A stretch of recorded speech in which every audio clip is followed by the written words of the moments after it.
Guys, I am really concerned about how do I word it? The spiritual fabric of our nation. I'm concerned about that because while on one hand we call ourselves a Christian nation, and I have come to accept that Zambia is only a Christian nation on paper. But from a practical point of view, it's anything but.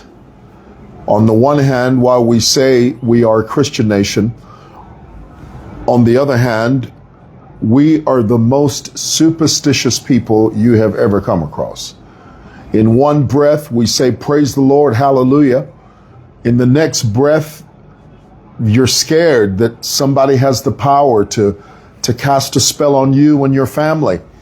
Earlier today, I posted something that was a bit radical, and I want to share this with you. And you must know that there's nothing funny about this. There's nothing about this story that is comical.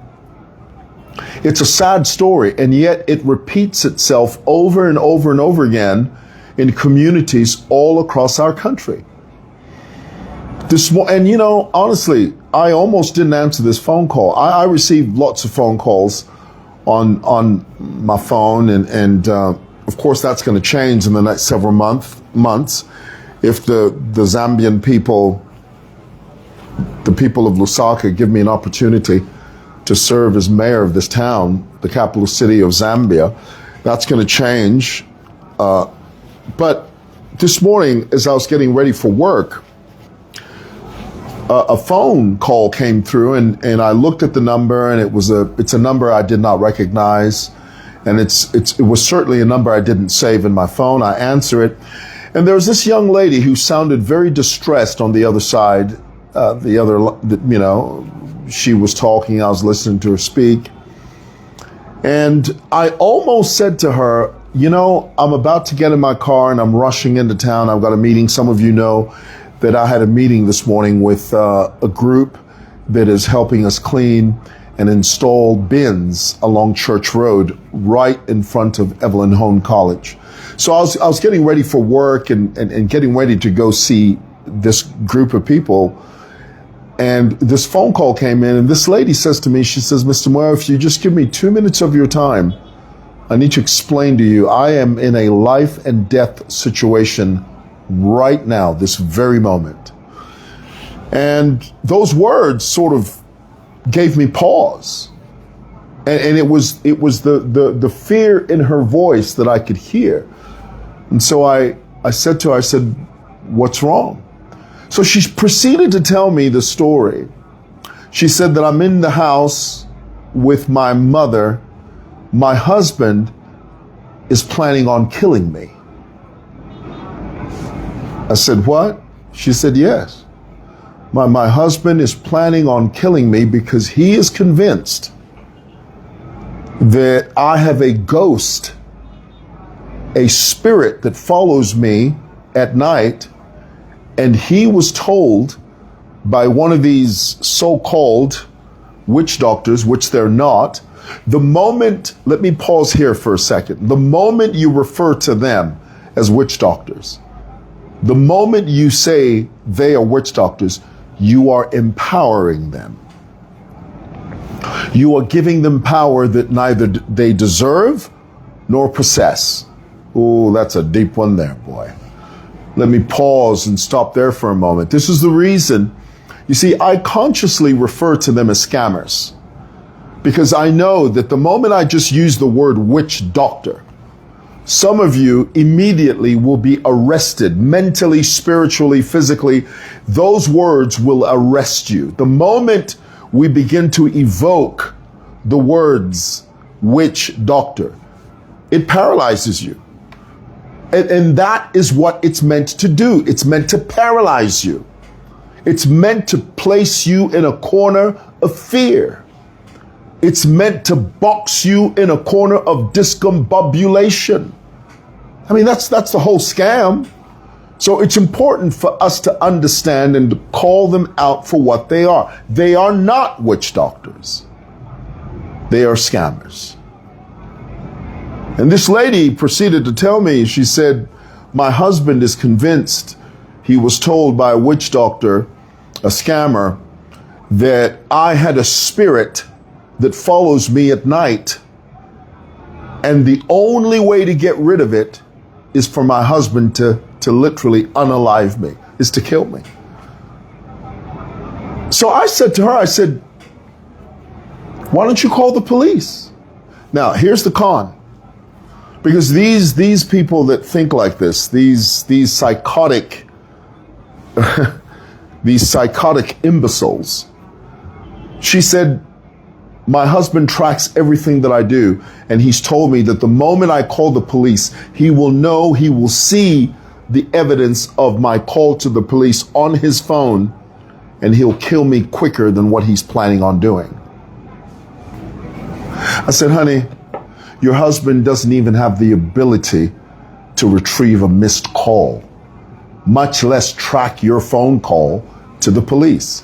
Your husband is lying to you. He is manipulating you into thinking that he's tracking you. He can't track you any more than a mouse can give a cat a weave. He's lying. He's just trying to plant fear in you. And I could tell from the intonation in her voice, she was scared. She said, no, if I call the police, my husband knows, he will know that I've called the police, and he's going to burst in here and he's going to axe me and my mother to death.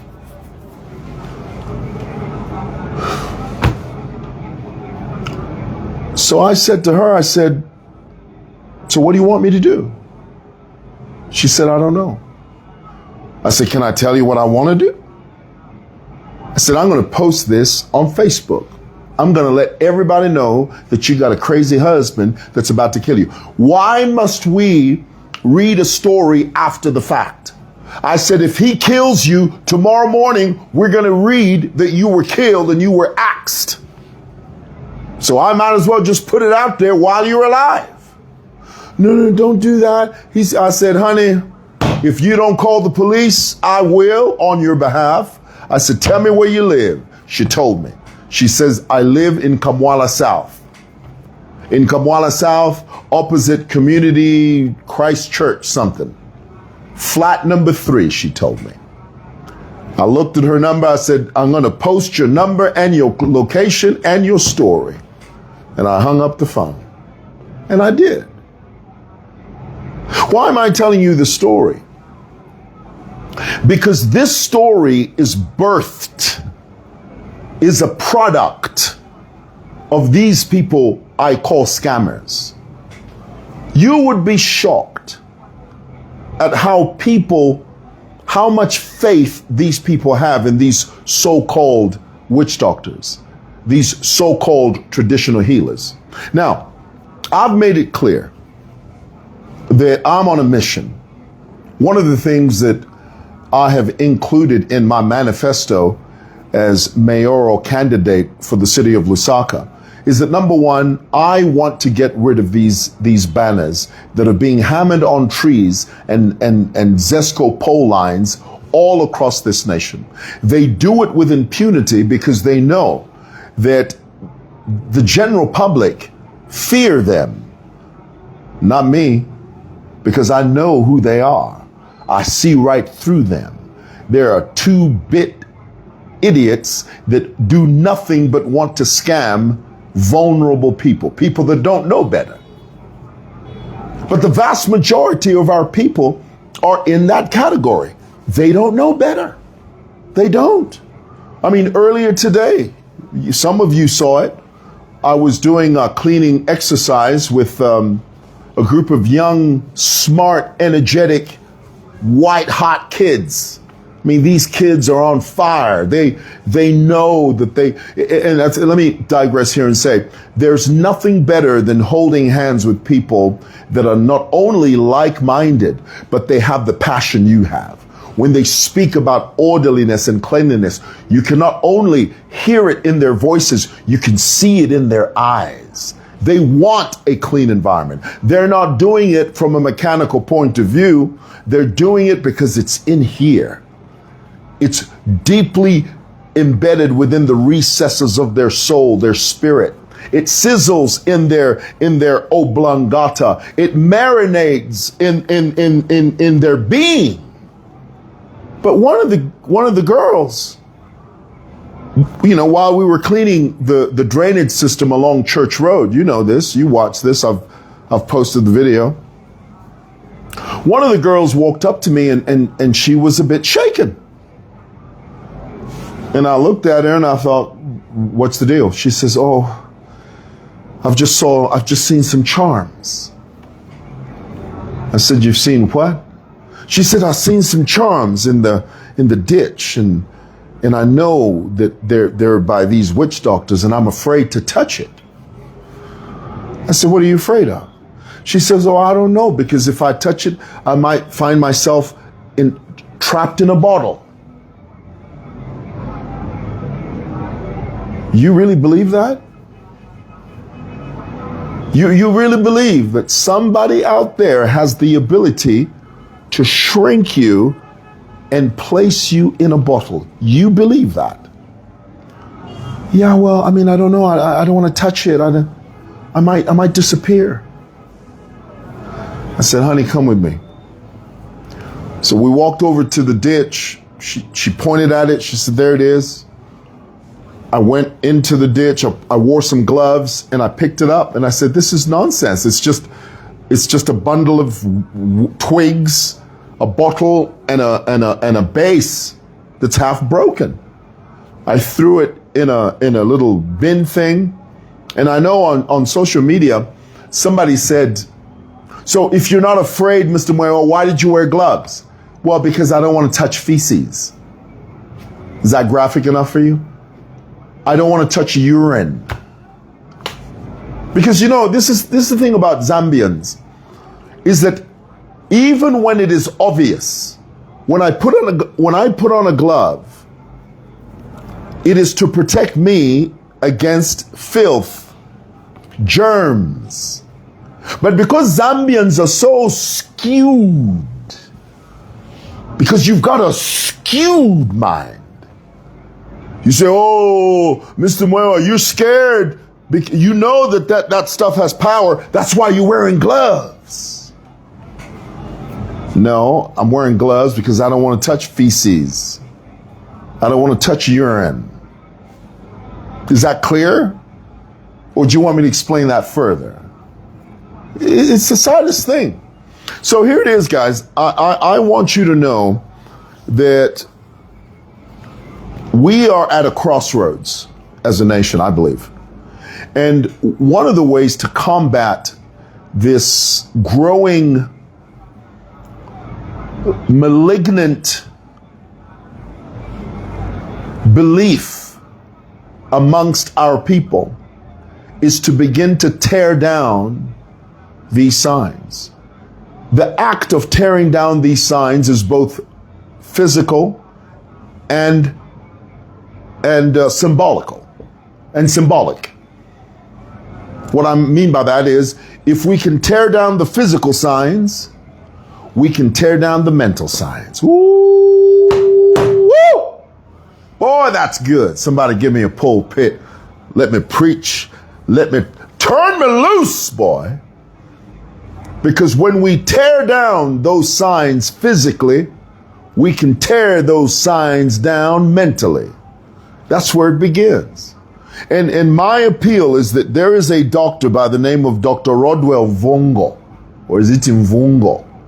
Apparently he's the president of the Traditional Healers Association of Zambia. There is nothing traditional healer about these scammers. These scammers have entered, they have permeated, they have permeated, they have penetrated. That's the word I was looking for. They have penetrated the power structure of our country, and they have made you believe that they have power. They have power to heal you. They don't have any power to heal you. They have power to bring back lost loved ones. They couldn't put together a family reunion even if they had all the tools, even if they had everybody's contact details. Those jokers can't even put together a family reunion, much less bring back lost lovers or loved ones. Utter nonsense. Home Affairs, Ministry of Home Affairs, you need to nip this in the bud. Our people are dying because of a belief system that doesn't exist. There's no such thing as a witch doctor. There's no such thing as that. There's no such thing as anybody. The other day, you know the story. I'll tell you the story again. It's a really sad story. A young woman walked into my office with her baby. She was crying, distraught. I said, young lady, what's the problem? She said, my aunt gave me 21,000 kwacha for me to buy bales of I think blankets or duvets, something. She said, when I got off the bus, as I was putting my baby on my back, a man with a yellow hoodie bumped into me, and I didn't realize at the time that he had actually robbed me. He took my money. So I went into the market and I saw the bales that my aunt had asked me to buy, and I turned to reach into my bag and I realized my bag was empty. In that moment, I realized I'd been robbed. She said all I could do was start wailing. I cried. I threw myself on the floor, on the ground, and I didn't know what to do. I walked around and I remembered the young man with the yellow hoodie. So I started walking around town with my baby, looking for this man with a hoodie. And people were telling me that the guy that robbed you is long gone. You won't find him here. 21,000 kwacha. Gone. She went home and she said, I didn't know what to do. I was sitting with my I think she said her cousin or friend. Her cousin or friend suggested to her, why don't you go see a witch doctor? Go see one of these guys, these scammers that put their billboards and their signs on trees. So she called one and she went to see him. Do you know what he told her? He said, bring me 1,200 kwacha. How many children do you have?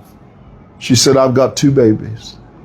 She said, in order for you to get that money back, and much more will come to you, you have to sacrifice one of your infants. She said, what? This so-called witch doctor looked her straight in the eye and said, you have to sacrifice one of your children. Not only will that 21,000 kwacha come back, more will come back. You know what this girl said? She said, why would I kill one of my children? I love my babies. I wouldn't harm my children for anything in the world. Now, here's my question. That girl walked away. Here's my question to you. That particular girl walked away. How many people have actually followed through with that advice?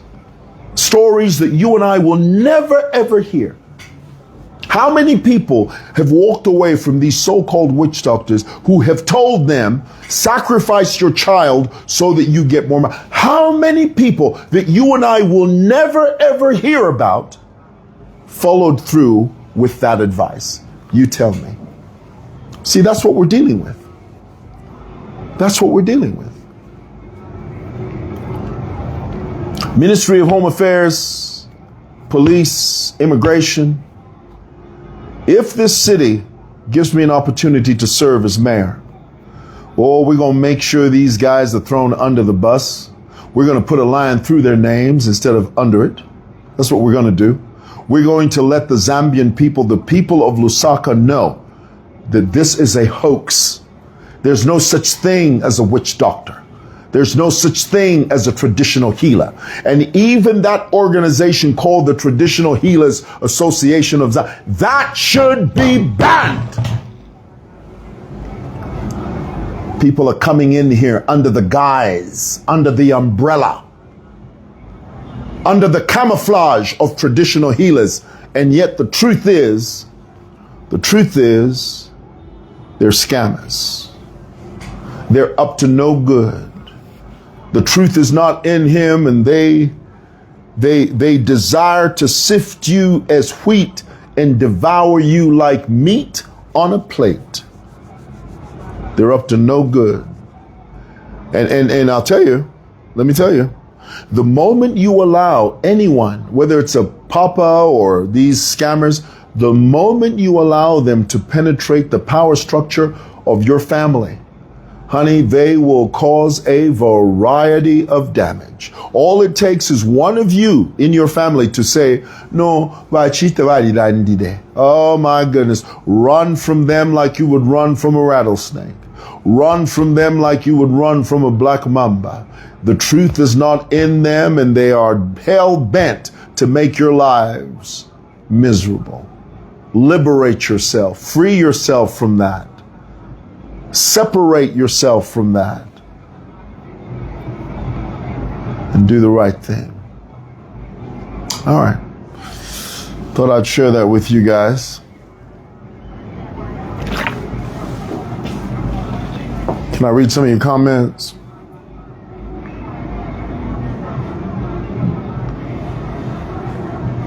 I'll read some of your comments here. I didn't even check my my monitor if my sound was good. Did I check it? Did you guys hear it? One of you in your family to say no. All right. Alrighty. I'm trying to get to your comments. One of you in your family to say no. Constance says Chafina. Oh, I tell you, it's a sad story. And the more we allow it to just continue. I mean, aside from the fact that I keep telling you this, it is against the law. People don't realize this. It's against the law to erect any sign or to put up a sign on any tree in this country. But these guys do it because they know Zambians are dwanzi. Zambians have a skewed mind. They know that Zambians believe in this mysticism, nonsense. They know that Zambians are highly superstitious. It's time to separate, time to liberate ourselves. We're going to do it. If the people of Lusaka give me an opportunity to serve, one of the things I'm going to make sure, by the end of the 5 years, these guys will be a rumor. I intend the first 100 days in office, there will be no banner on any tree or any signpost in this city in my first 100 days. That I can tell you. That I can guarantee. All right.